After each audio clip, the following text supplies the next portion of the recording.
วันนี้ข้าพเจ้าจะมาสอนบทที่6เนาะของบทสุดท้ายของคอร์สของข้าพเจ้าซึ่งเกี่ยวกับ pivot table เนาะซึ่งเขาจะมาลงลึกเกี่ยวกับ pivot table ว่ามันเป็นอีหยังเนาะคือ pivot table จะเป็นคันสิว่าเราเป็นเครื่องมือหนึ่งที่มีพลังเนาะเป็นเครื่องมือที่สามารถกรองข้อมูลหรือว่าเอาข้อมูลมารวมตัวกันหรือว่าวิเคราะห์ได้เนาะแบบเขามีข้อมูลอยู่จำนวนหลายเป็นพันเป็นแสนบอกสิเขาสามารถวิเคราะห์ออกมาได้เลยเนาะแล้วก็บ่จำเป็นต้องใช้สูตรมันจะสามารถแทนสูตรอื่นๆได้คือ sum if bo ค่า bo average bo ต่างๆเนาะเขามารู้จักกันก่อนว่าเขาจะเฮ็ดแบบใดข้าพเจ้าจะลองเฮ็ดให้ท่านเห็นเนาะแล้วจะได้เบิ่งนํกันว่ามัน powerful หรือว่ามันมีความสำคัญในการเฮ็ดเวียกเนาะ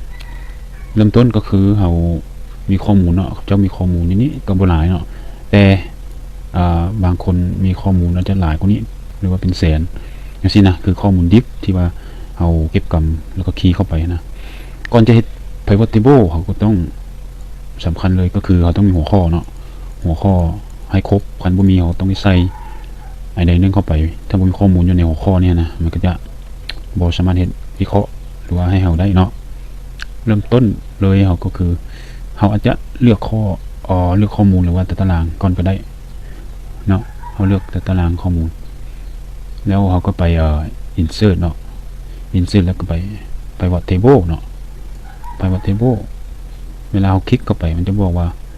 ตารางที่เขากำลังจะวิเคราะห์ก็คือ A3 หา I66 เด้อสิแล้วตัวนี้มันจะบอกว่าให้เอาไปใส่ชีทใหม่เนาะ new sheet มันจะไปวิเคราะห์อยู่หน้าต่างตัวใหม่นะโอเคเอาโอเคเนาะโอเคหลังจากที่เราคลิกเข้ามามันจะมี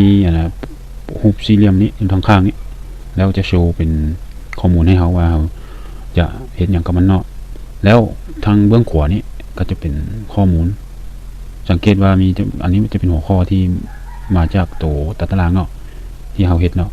ฉะนั้นเขาจะมาตกแต่งเองได้เนาะ pivot table คือเขามาแต่งแล้วก็มาปรับปรุงหรือว่ามาวิเคราะห์เองได้ตามความต้องการหรือว่ามักแบบใดเนาะให้หู้ให้4อย่างอยู่นี่ก่อน4ห้องอยู่นี้ให้ตัวที่1ก็คือฟิลเตอร์หมายถึงตัวกรองข้อมูลว่าเขาจะกรองแบบใดเดี๋ยวข้าพเจ้าจะสาธิตหรือว่าเฮ็ดตัวอย่างให้เบิ่งเนาะตัวที่2ก็คือคอลัมน์ก็คือข้อมูลเขาอยากเอามาไว้เป็นวงตั้งหรือ row ก็คือข้อมูลเป็นลงนอนแล้วก็เป็นลงนอนนั่นแหละที่ว่ามันมี row เป็นแถวลงนะ value ก็คือข้อมูลเป็น number ที่เรามี number เนาะเขาจะใส่ว่าวันที่เอาไปใส่นี้ row สังเกตเนาะเวลาเอามาใส่นี้ตัววันที่นะมันก็จะเป็นเรียงตั้งแต่น้อยหาใหญ่เรียงลำดับให้เลยมันจะมีตัวที่ว่าตัวใดซ้ำกันนะมันจะเป็นตัวเดียวเนาะยกตัวอย่างว่าเขาจะกลับไปข้อมูลในข้อมูลนี้เขามีวันที่1อยู่3ห้องเนาะแต่เวลาเราเฮ็ดวิเคราะห์ออกมามันจะมีแต่ห้องเดียวคือมันกรองมาให้เลยว่าตัวใดที่ซ้ำกันให้เป็นตัวเดียวเลยนะแล้วหลังจากเขาได้วันที่นี้เขาอยากเบิ่งอีกว่าข้อมูลใดที่อยากได้อีกก็คือข้อมูลโอเคไอเทมอยู่นี้ก็จะเป็นแถวของมากไม้เนาะโอเคเขาใส่ไอเทมก็จะเบิ่งเป็นรวง row ก็คืออยู่นำกันกับวันที่เนาะเห็นป่ะเวลาเขาเอามาใส่นี้มันจะปนกันอย่างนี้ว่าวันที่1มีมากไม้ชนิดนี้ที่2วันที่นี้มันจะมีโชว์totalทั้งหมดมีเท่าไหร่แล้วก็มีแล้วก็totalอีกเนาะคือมันเวลาเริ่มเฮ็ดมันเริ่มคือว่าโอ้มันสับสนหลายตัวแท้นะเดี๋ยวเขาจะแปลงให้เบิ่งเนาะหรือเขาอยากเอาไอเทมมาอยู่ value ก่อน value ก็คือชนิดมากไม้เห็นบ่มันบอกว่า count of item คือวันที่1มีอยู่3ชนิดมากไม้ที่2มีอยู่5ชนิดมากไม้จังซี่นะหรือเขาเอามาอยู่ถึงเนาะเห็นบ่เวลาเราเอาอยู่คอลัมน์มันจะเป็นแถวจังซี่แถวตั้งแต่ละแถวลงไปเนาะซึ่งมันจะบอกว่ามีแอปเปิลมีบานาน่ามีนี่หลังจากนั้นนะเราสามารถเฮ็ดเป็นจำนวนว่าแต่ละอย่างมันมีเท่าไหร่เราก็สามารถเฮ็ดไอเทมตัวนี้ดึงมาใส่ value คือทั้งหัวเป็นตัวมักไม้ชนิดของมักไม้และตัววาลูนี่ก็จะเป็นตัวเลขเนาะตัวเลขอยู่นี้ก็จะบอกว่าคือมันจะจัดเรียงให้เลยว่าวันที่13ข้อมูลของ Apple มี1ข้อมูลของ Banana มี1อันนี้สังเกตเบิ่งว่ามันจะบอกว่าเข้าเนาะถ้าครับเจ้าเฮ็ดเป็นซ้ำก็มีแต่มาเปลี่ยนอยู่นี่เนาะคลิกอยู่ลูกศรนี่เนาะแล้วก็เปลี่ยน value field trip setting แล้วเขาก็จะมีซ้ำมีค่ามี average เขาสามารถเฮ็ดเป็นสูตรอื่นได้แต่ครับเจ้าเลือกเป็นซ้ำเนาะลองไปเฮ็ดเบิ่งเด้อแต่เลือกเป็นซ้ำโอเคเนาะปุ๊บหลังจากโอเคก็บ่มีหยังเป็นศูนย์เพราะว่าในข้อมูลของมักไม้พวกนี้มันมีศูนย์มันบ่มีตัวเลขเนาะถ้ายังมีตัวเลขก็ต้องดึงอย่างเข้ามาคือตัวเลขของจอนตัวอย่างได้ซื้อจอนมันอยู่นี่บ่เริ่มpivot table เริ่ม add เข้าไปละคือมันปนเข้าไปว่าไอเทมแล้วก็มีชื่อคนนี่นะเขาจะดึงชื่อไปอยู่ทางถึงเนาะเวลาเบื้องนี้จะรู้สึกว่าสับสนเนาะจักตัวใดเนาะฉะนั้นเขาเจ้าเฮ็ดเป็นเอาชื่อเอาไอเทมซะเอาไอเทมมาอยู่ทางข้างแล้วเอาจอนไปอยู่รุมเดี๋ยวเจ้าจะลึกออกก่อน remove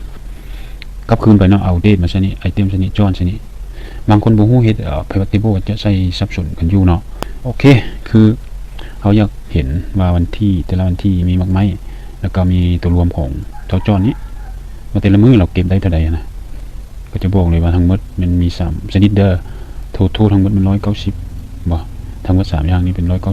190แต่เวลาเราเบิ่งนะมันคือจะบ่งามเราสามารถเฮ็ดตกแต่งได้อีกติ๊กใส่ห้องใดนึงนี้ก็ได้เอาไปดีไซน์แล้วจะมีสีสันหรือว่าตารางที่งามขึ้นมาเติมเนาะแล้วครับเจ้าบ่อยากเห็นโทโทอยู่นี่ก็สามารถไปเฮ็ดได้คือกันก็คือมีตัวช่วยอยู่ด้านนี้เนาะดีไซน์นี้มันจะมีอยู่ข้างนี้มันบอกอันที่1ก็คือ sub total บอกอันที่1ก็คือ do not show sub total บ่ต้องโชว์ total เนาะบ่มันบ่โชว์ละ total มันจะหายไปคือมันบ่โชว์ว่า3อย่างนี้เท่าไหร่คือเจ้ายังเห็นแบบนี้ก็ off เนาะ do not show หรือว่า show all total bottom at the group ถ้าอยากโชว์ก็โชว์กับคืนมาเนี่ยหรือว่าโชว์ให้ได้ท็อปโชว์ท็อปอย่างโชว์อยู่ถึงตัวรวมนะอยู่ถึงเนาะหัวข้อนี่ใส่ do not show ก็คือบ่มีเนาะแต่ละวันที่มันบ่มีตัวรวมเนาะ grand total ก็คือนี่ grand total นี่แล้วครับเจ้า off คือเอาออกความหมายเอาออกมันจะหายไปเนาะอันนี้เขาเรียกว่า grand total วันนี้หรือ show row only ก็คือโชว์ทางข้างโชว์ column only ก็โชว์อยู่ลุ่มสินะเราจะมีอันที่3ก็คือ report layout ตัวนี้จะเป็นหลายรูปแบบเนาะเขาเจ้าจะโชว์ตัวละอันเนาะตัวอย่างมาเลือกอันที่1 show in compact form สไตล์แบบนี้ก็แบบนี้นี่อันที่1มันแบบเก่านี่แหละมันไม่เฮ็ดหยังอันที่2ก็คือ outline form เวลาโชว์ outline form มันจะยับขึ้นมาเนาะให้สังเกตว่ามันมีวันที่อยู่เนี่ยแล้วก็ยับมากไม้ออกมาเนาะแล้วก็มีตัวเลขเนาะวันที่เนาะอยู่ด้านนี้เนาะ show tabular form ก็คือโชว์วันที่อยู่ทางอีกด้านหนึ่งเลยแล้วก็มากไม้อยู่ด้านหนึ่งแล้วก็ตัวรวมอยู่นี้นะส่วนหลายของเจ้าจะมักใช้แบบนี้เนาะคือวันที่แล้วก็มีมากไม้อย่างนี้สังเกตว่าแต่ละห้องมันจะมีว่างอยู่ถ้าห้องไหนมีว่างก็คือความหมายว่าวันที่1นี้รวมหมดเลย3อย่างนี้คือมากไม้ graph lemon แล้วก็ pear คือวันที่นี้มีอยู่3อย่างละวันที่นี้แต่ละอย่างมีแต่ละอย่างหมดเนาะวันที่นี้มีวันที่12มีอยู่หลายมัน6อย่างที่13มีเท่านี้อย่างเนาะ repeat all item label ก็คือใส่ให้เบิ่งเนาะเห็นบ่เวลาเขา repeat หมายถึงโชว์ทุกอย่างที่เป็นวันที่นั้นหรือว่าอยู่ในกลุ่มนั้นก็คือกลุ่มวันที่12มันจะออกลิสต์ออกมาเลยว่ามีอันนี้เนาะวันที่13ก็มีนี่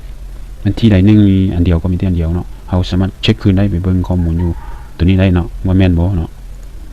เพราะข้อมูลที่เขาอยู่เอามาจากตัวนี้เนาะ แล้วถ้าข้าพเจ้าเฮ็ดจังซี่เนาะบ่อยากเบิ่งจังซี่อยากเบิ่งว่าวันที่ใดนึงให้มันเห็นหมดคือ merge เลยนะคือห้องนี้เป็นห้องเดียวเลยนะกลับไปดีไซน์เมื่อกี้เขาจะเลือกเป็น repeat all item เนาะวันนี้ do not repeat item label ถ้าเฮ็ดจังซี่ก็คือบ่มีมันบ่ repeat คือมันบ่เอาตัวเลขใส่คืนเนาะแต่เฮ็ดมีวิธีเฮ็ดให้งามกว่านี้อีกก็คือเฮาคลิกขวาอยู่ area นี้แหละคลิกขวาใส่ก็ได้แล้วไป pivot table option เนาะข้าพเจ้าจะพยายามอธิบายให้ซ่าที่สุดเนาะเพื่อความเข้าใจไป pivot table option ตัวนี้คลิกเข้าไปหลังจากคลิกเข้าไปมันจะมีหลายอย่างให้เฮ็ดเนาะซึ่งว่าถ้าศึกษาเพิ่มเติมก็จะเข้าใจได้ลึกอีกเนาะหลังจากเข้ามาตัวนี้เราจะใส่ติ๊กชนิด merge center cell merge ชนิดแล้วก็โอเคเห็นว่าทุกอย่างที่เป็นของวันที่ใดหนึ่งมันจะ merge เข้ากันเนาะวันที่1มีอยู่3อย่างมันก็ merge เป็นห้องเดียววันที่นี้12มันก็ merge เป็นห้องเดียว13ก็ merge เป็นห้องเดียว17 merge เป็นห้องเดียวมีไม่นี่เนาะเราสามารถ add ชื่อของคนเข้าไปเติมได้เนาะถ้าเขาเจ้ามักแบบนี้เนาะก็ใส่ Nancy เข้าไปดึงชื่อของ Nancy และข้อมูลของ Nancy มาปุ๊บอยู่กับจอนี่เห็นบ่ข้อมูลของเราจะแปะโชว์ออกมาเนาะแต่ละวันที่ไหนมันจะโชว์ออกมาเลยนี่ว่ามักไม้ชนิดนี้เราได้เท่าใดนี่สิหรือเราอาจจะฟิลเตอร์ก็คือการกรองข้อมูลก็คือเอาวันที่มาใส่นี้หลังจากเอาวันที่มาใส่ถึงก็คือทุกอย่างหรือว่าในเดือนนั้นแต่ละชนิดมักไม้จะถึงของจอห์นมีเท่านี้ของแนนซี่มีเท่านี้เนาะลองไปซ้ำเบิ่งว่ามีเท่ากับตัวนี้บ่เนาะอันนี้มันการเช็คเด้หลังจากเขามีสิเขาสามารถดึงของผู้อื่นมันได้อีกเนาะถ้าเขาฟิลเตอร์อย่างนี้เขาจะใส่เรื่องวันที่ได้เนาะมันจะโชว์วันที่เลยว่าเอาวันที่1นี้มีอย่างเดโอเคมีแต่3อย่างเนาะของจอห์นกับแนนซี่นะมีอยู่3อย่างเอาวันที่2มีแต่อย่างเดียวคือเชอรี่เนาะตอนนี้เนาะอันนี้เป็นการกรองวันที่หรือว่ากรองข้อมูลใส่อ้อก็เป็นทั้งหมดในเดือนเลยเนาะฟิลเตอร์ตัวนี้เราไม่จำเป็นว่าจะเป็นวันที่เท่านั้นเราสามารถเฮ็ดเป็นชนิดสิ่งของก็ได้ก็คือเอามาใส่ถึงเนาะแล้วก็บอกว่าApple เฉพาะ Apple เนาะ Apple ในวันที่นี้เก็บได้เท่านี้วันที่นี้เก็บได้เท่านี้ของพวกนี้สินะหรือ Coconut ก็มันจะออโต้เลยตัวเลขเนาะอันนี้เป็นการซ้ำข้อมูลเนาะหรือคือหมดทุกวันที่เลยเนาะทุกมาไม่เลยเนาะกองตัวนี้หรือข้าพเจ้าดึงกลับขึ้นลงไปการเรียงลำดับนี้ก็สำคัญเนาะถ้าเราเรียงตัวใดก้อนมันก็จะขึ้นหน้าก้อนตัวอย่างเราเลือกเอามาไม่ขึ้นก้อนมันก็ขึ้นก้อนเนาะว่าเทอรี่นี้มันมีอยู่เท่านี้อันเดอร์สิมันมีตัวเลขนี้เนาะอันนี้เป็นวิธีที่เราอยากเฮ็ดวิเคราะห์ข้อมูลว่าดึงข้อมูลที่ว่ามีข้อมูลดิบหลายๆแล้วเราอยากมาสั่งรวมเบิ่งทั้งหมดว่ามันมีเท่าใดนะเราสามารถตกแต่งได้แล้วก็เฮ็ดเข้าไปเนาะดังที่คุณเจ้าได้อธิบายมาเนาะคือมีดีไซน์แล้วเราก็ไปสามารถตกแต่งเป็นหน้าตาของตัวตารางก็ได้เนาะหรือว่ามีติ๊กชนิดเป็นเส้นเป็นอย่างให้ก็ได้มักสีอย่างก็เฮ็ดไปเนาะเป็นตารางที่ท่านมักเนาะโอเคก็ถือว่าจบเท่านี้ให้ไฟล์ตัวนี้ดาวน์โหลดไปแล้วก็ไปศึกษาเฮ็ดเพิ่มเติมได้ลองดึงไปมาเบิ่งแล้วก็ลองเฮ็ดเบิ่งว่ามันหลักการของมันจังซี่แหละคือมีอยู่4อย่างเนาะกรองแล้วก็ข้อมูลลงนอนแล้วก็ลงตั้งแล้วก็ข้อมูลตัวเลขเนาะเขาอยากเบิ่งแบบใดก็ได้หรือเขาบ่อยากเบิ่งเป็นลงนอนสิเขาอยากเบิ่งไอเทมเป็นลงตั้งก็ได้ดึงขึ้นไปถึงเนาะเขาก็จะเห็นว่าข้อมูลจะแล่นไปถึงคือวันที่ Apple จะอยู่ข้างนี้Banana มีเท่าไหร่มันจะบอกเลยเนาะวันที่ใดของจอห์นมันจะโชว์ออกมานี่เลยนี่แนนซี่อย่างนี้เลยนี่แถวของแนนซี่เนาะคืออันนี้มันการเปลี่ยนข้อมูลซื่อๆถ้าบ่อยากจะใช้เป็นข้อมูลอยู่เป็นลงตั้งเนาะแต่เขาอยากเบิ่งเป็นลงนอนสิก็ได้กันแล้วแต่เขาจะมักเนาะตกแต่งสิตามความต้องการโอเคถือว่าให้ศึกษาเพิ่มเติมแล้วก็ เอาไปลองเฮ็ดเบิ่งถ้าบ่เข้าใจก็ส่งเมสเสจมาจะอธิบายเพิ่มเนาะ